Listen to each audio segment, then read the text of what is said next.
Welcome back to Beginner to Fluent, the podcast where English becomes part of your heart, not just your head. And today's topic is one our listeners truly need: how to think in English without forcing it.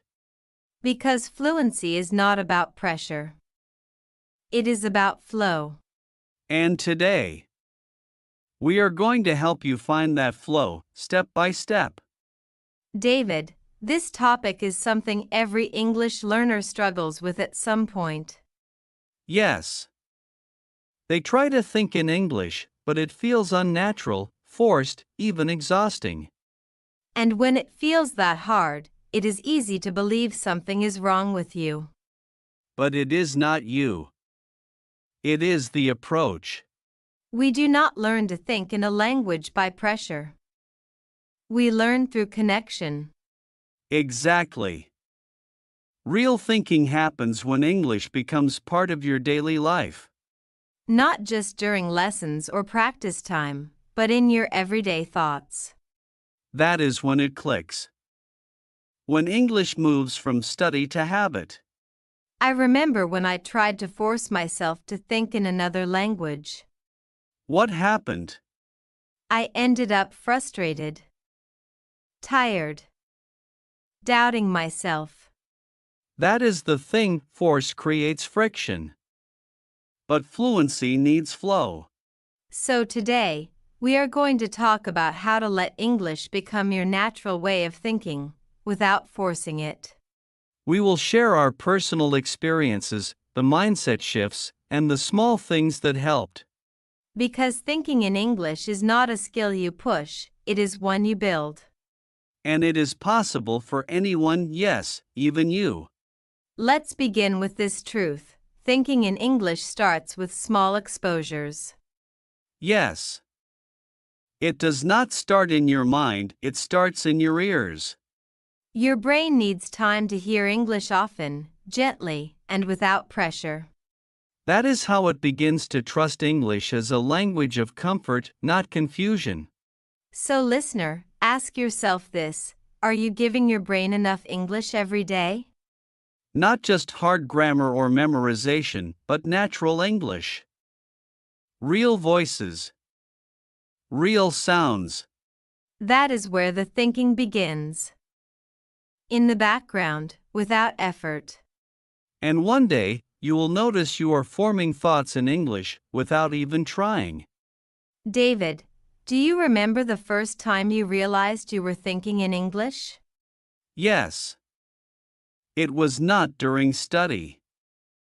I was brushing my teeth and suddenly said, "I'm late," in English. That is beautiful. It was not planned, it just came. And that is the sign. The shift from translating to thinking. So, step 1 for our listeners: do not force. Surround. Yes. Surround your environment with English music, podcasts, conversations. Let English become part of your atmosphere. Because your brain will absorb what it sees and hears most. Emma, I love what you said, do not force. Surround. That alone could change someone's learning journey. Because when something surrounds you, it becomes normal. Familiar. Think about how we learn our first language. We are not taught, we are surrounded. Exactly. We hear it all the time, even when we do not understand it yet. So what if we let English be around us the same way? With no pressure to perform. Just presence. Let podcasts play in the background. Read signs. Talk to yourself in English. Let it enter your life like music, soft, daily, and real. You know what else helps thinking in English feel natural? What? Stop trying to translate everything. Yes. That is one of the biggest blocks. Your brain gets stuck between two languages and loses flow. I used to do that. I would think in my native language, Then try to convert every word. It's tiring, right? So tiring. It felt like lifting weights with every sentence.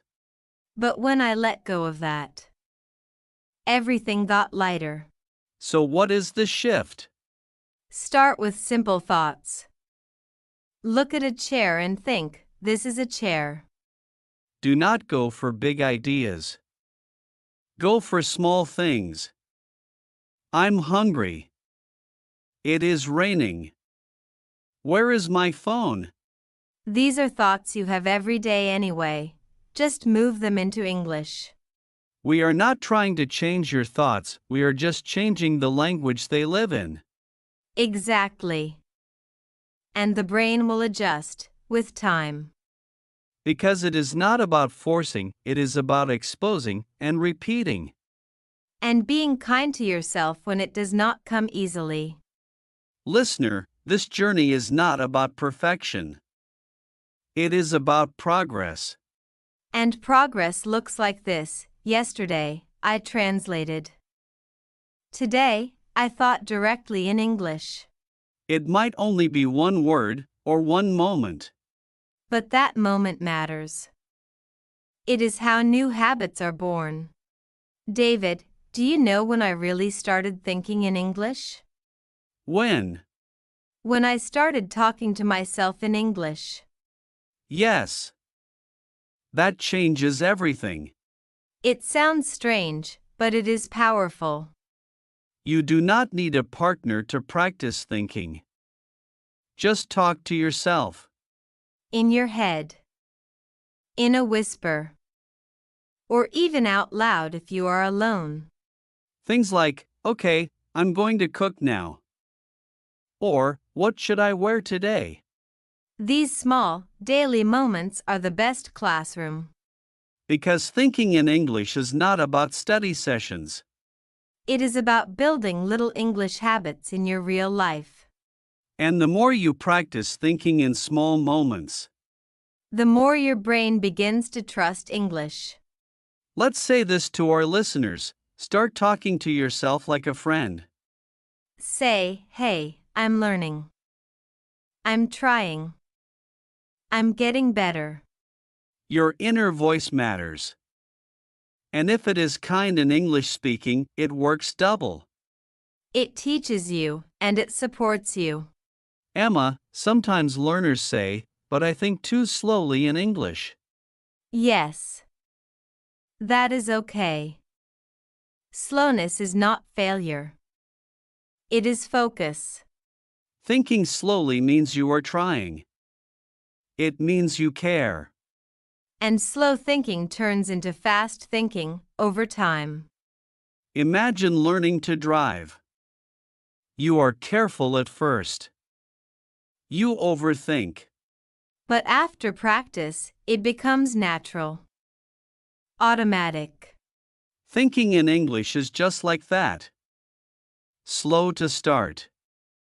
Natural later. And there is no shame in the slow. Do you know what helped me speed up my thinking?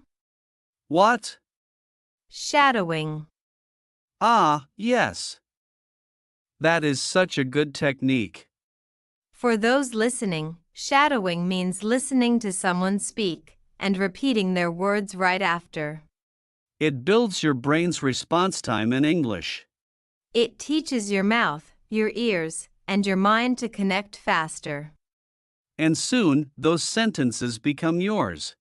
I used to do it with podcasts, just a few minutes a day. Same here.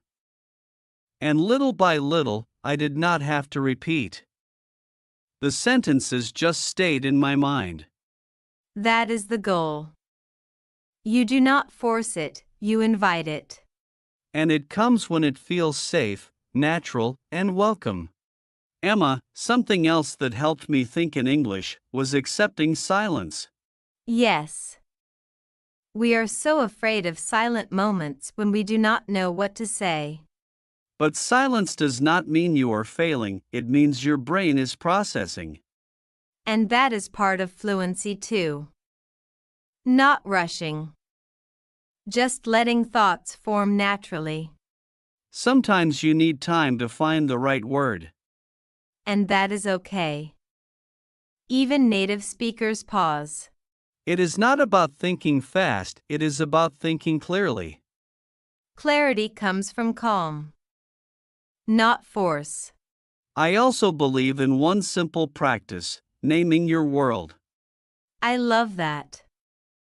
You mean just naming things you see around you? Yes. Like, cup, table, I see a window, the sky is blue. It is like building an English layer on top of your life.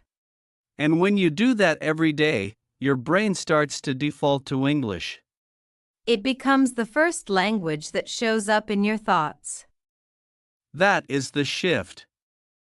That is how you think in English without trying. Not by pushing, but by inviting English to be part of your inner world. Emma, what would you say to someone who feels stuck right now? I would say, do not measure your progress by how fast you think.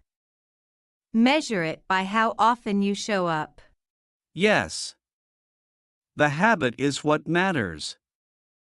Thinking in English is not a one-time thing, it is a pattern you build.